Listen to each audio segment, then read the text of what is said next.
xibaar yu wér te wóor ca tàng ba abonnez-vous pour ngeen di mën di jot suñuy vidéo. jërë ngeen jëf ci ànd ak ñun ci chaîne bi di Buzz 221 HD audition commission ad hoc dinañ ko tàmbalee ci Ndeye Saly Diop moom mii ki koy présenté moo di Aïssata Tall Sall di ab avocatam député Ndeye Saly Diop Dieng mii dina tontu ci ab convocation boo xam ni commission ad hoc bi ñoom ñoo ko jox tey ji ci àllarba gi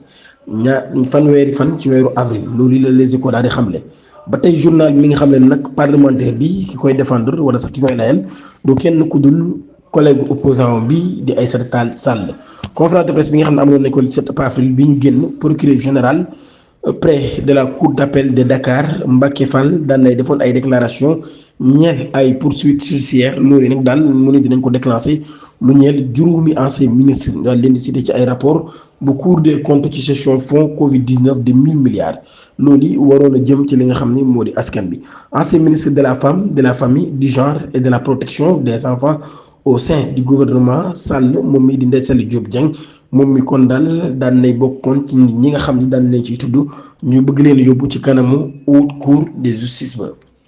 ci loolu yi bala ñu delluwaat ci réew mi dañuy dem ca Gambie GIGN éclabousse à Banjul ñaari gendarmerie sénégalais yoo xam ne nag dañoo bokk ci service de sécurité bu président ba fa nekk di Adama Barrow ñoom la ñu viré ñaari gendarmerie sénégalais yoo xam ne chef de sécurité président Adama Barrow ci la bokk dañ leen a viré ñu nekkoon ca palais bu Gambie loolu yi nag daal édition bi nga xam ni L'Obs moom moo ko daal di génnee tey ji àllarba gi 30 avril la ko daal di xamle li quotidien du groupe Futurs Médias li mu daal di xamle nag mooy ñoom ñii dañoo sàcc li ñu wax ay denrées alimentaires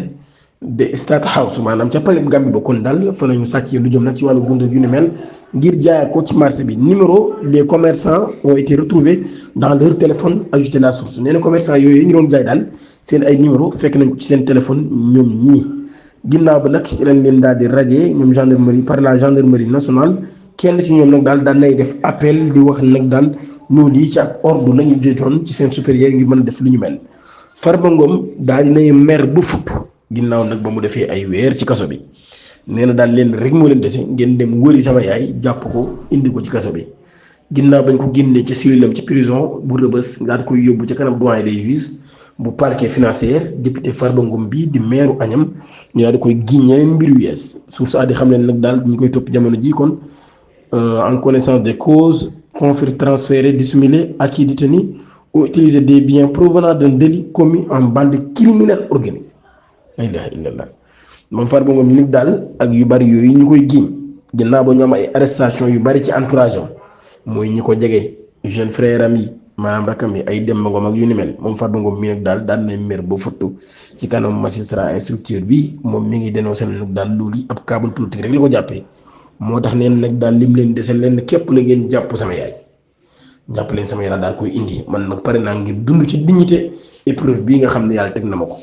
malgré effort yi nga xam ne avocat mi ñu ngi koy teg ngir joxe caution yu ni mel loolu lépp daal dañ ko koo bañal loolu kon moo tax dafay des di nekk en détention ba tey mbir mi nag mi ngi gën a garaaw ci Farba Ngom ginnaaw bi nga xam ne woowaat nañ ko ñu ngi ko tegoon loxo nag ci ab rapport bu cellule nationale de traitement des informations financières di CENTIF daal di publier loolu yi nag daal ñu doon tudd ci mbirum transaction suspect yu toll ci 125 milliards de francs CFA ñu jàppoon ko ci moom ak Tahirou Sarr waaye da ci tudd yeneen nit keneen ki ñu ci tudd sax doomu président Macky Sall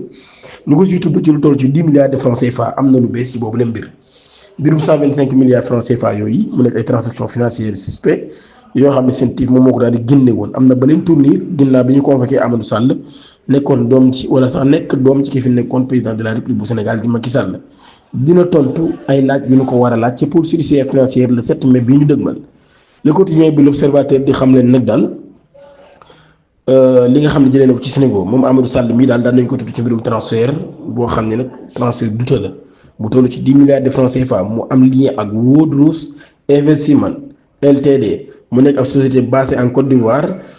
turu entreprise boobee nag daal daan nañ ñëw ci rapport bi ginnaaw bi nga xam ne cellule nationale traitement information financière daal na koy publier moom mi nag moo daal déclenché ay série d'enquêtes yu bari ci ay mbir yoo xam ne sax ay nit yoo xam ne sax dinañ leen ciy jàpp ba tey le journal bi xam ne nag mooy gérant Wodros Ndeye Seynabou Ndiaye mii daal moo daal di jox ab procuration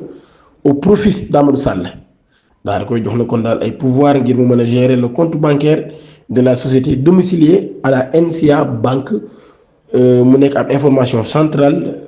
ci développement boobu lépp dossier kon daal loolu yi bokk na kon ci li si mbir mi ba tey nag daal mbir mi ma ngay avancé kon bu baax a baax waaye nag ab avancé mën naa xaw a taxawandi ndax madame Ndiaye mii daal ba tey nekkul ci réew mi Andreas Amadou Sall nag moom ñoom ñi kon daan nañuy wax li nga xam ne nag moo di boobu leen mbir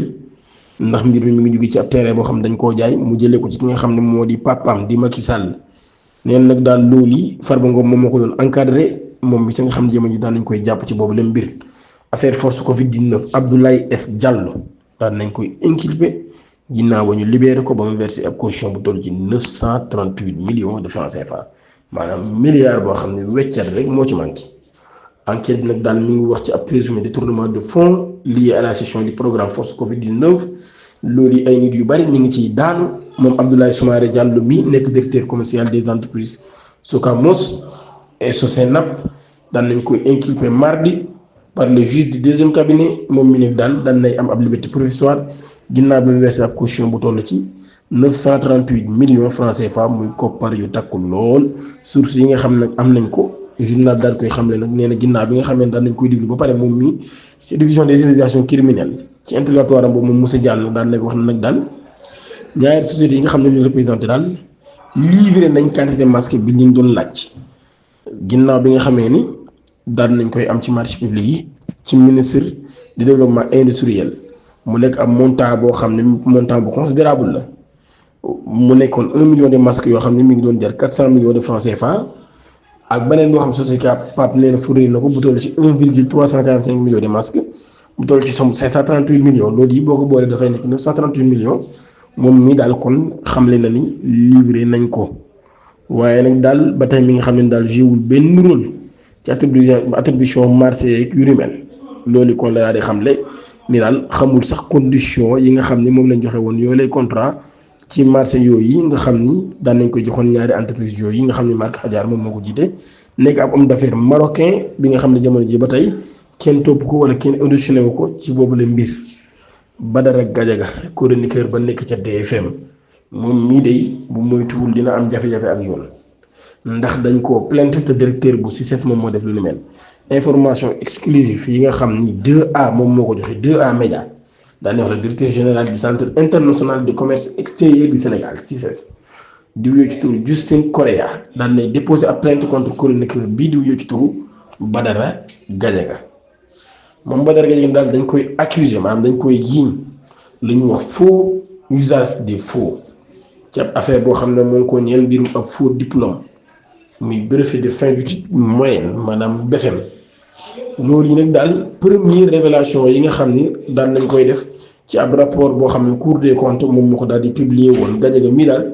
dafa fourniroon ab faux diplôme di BFEM pour nag am poste de responsable de la régie générale DET au CICES dossier bi kon jamono ji mi ngi ci loxo yoon mën naa am nag yeneen développement yu bees ci fan yu ñëw ki nga xam ne mooy accusé bi di Badara ba tey waxagul ci boobu la mbir jërë ngeen jëf